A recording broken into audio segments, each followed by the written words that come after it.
أعوذ بالله من الشيطان الرجيم بسم الله الرحمن الرحيم الحمد لله والصلاة والسلام على رسول الله وعلى آله الطاهرين وعلى أصحابه وعلى جميع الأنبياء والمرسلين السلام عليكم ورحمة الله تعالى وبركاته.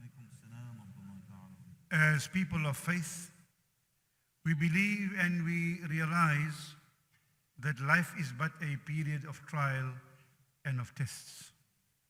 And Allah subhanahu wa ta'ala attests to this in the Quran, لِيَبْلُوَكُمْ أَيُّكُمْ أَحْسَنُ عَمَلًا الَّذِي خَلَقَ الْمَوْتَ وَالْحَيَاةَ لِيَبْلُوَكُمْ أَيُّكُمْ أَحْسَنُ عَمَلًا.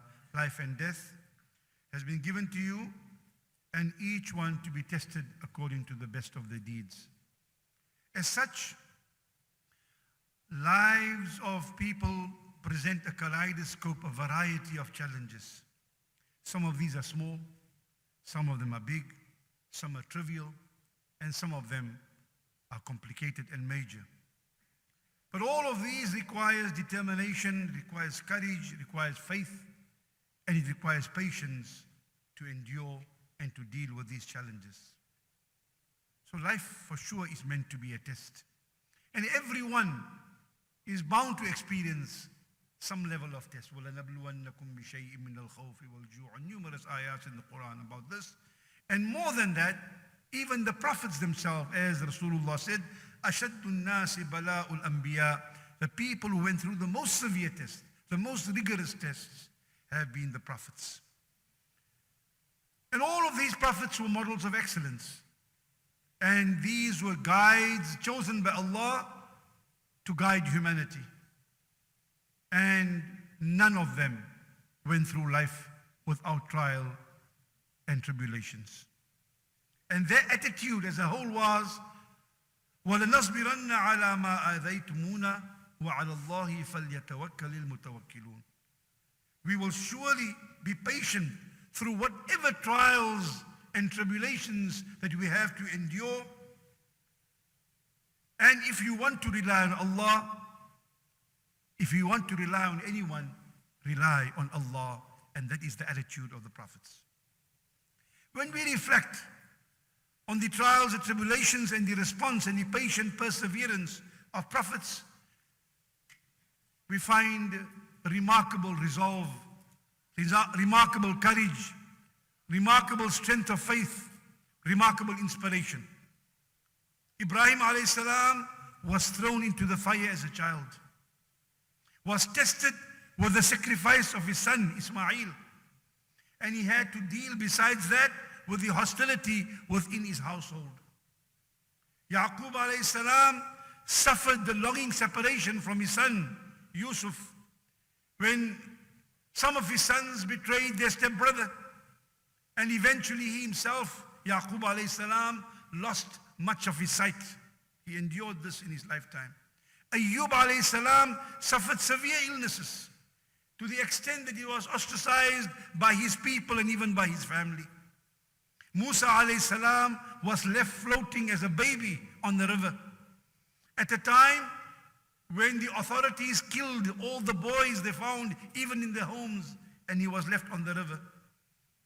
And he had to deal later with the oppressive rulership of the Pharaoh, and eventually had to defend his people, his innocent people, from the army of Fir'aun. Isa alayhi salam is a child, and the Quran documents in Surah Maryam how he had to defend his innocent mother in public as a small child, accused by senior people in the public, and he was the only one to defend the honor of his mother as a child who was falsely accused of immodesty. And he later confronted his people who were so strict on the letter of the law, but completely oblivious of the spirit of the law. And sometimes we too are like that. We know all the rules and the fiqh and so on, and we lost our humanity in the process, how we applied the law. They opposed his mission, his followers. They rejected him. Even when they wanted to crucify him, he only had about 12 or 13 followers. And yet, his prayer was, Allahumma ghfir li qawmi fa innahum la ya'lamun. Oh Allah, forgive my people, for they know not what they do. Prophet Muhammad sallallahu alayhi wa sallam lost his father before he was born. He lost his mother and was orphaned at the age of 6. They knew him as a Sadiq and al-Amin in his youth. And when he preached to his people, eventually, due to political and financial reasons, they knew he was truthful. He opposed him. They did not follow him. They tried to kill him. They tried to banish him. His companions were persecuted, and some of them found refuge in Africa, in Ethiopia. His family was ostracized and banished. He had to migrate himself from Mecca to Yathrib, which later became Medina. And like Isa alayhi salam, he came unto his own people, but his own people did not receive him. He had to leave Mecca to go to another town.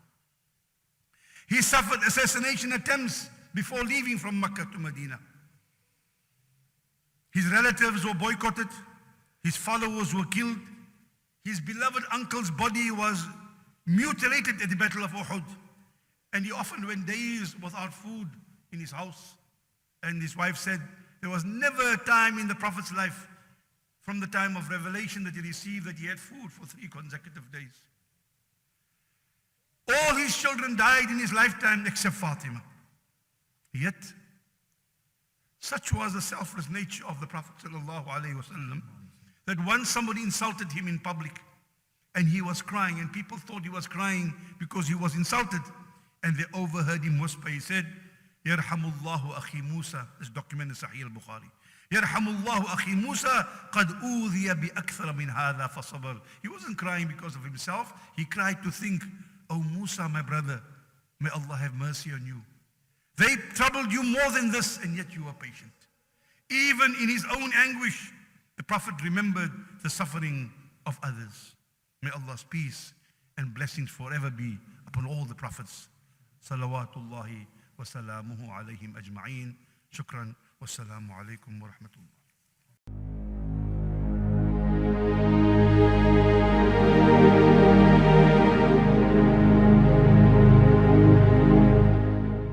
Islamic City will continue its mission to cultivate peace, inspire action, explore positive solutions, and encourage purposeful living through the universal teachings of Islam. Please, donate now.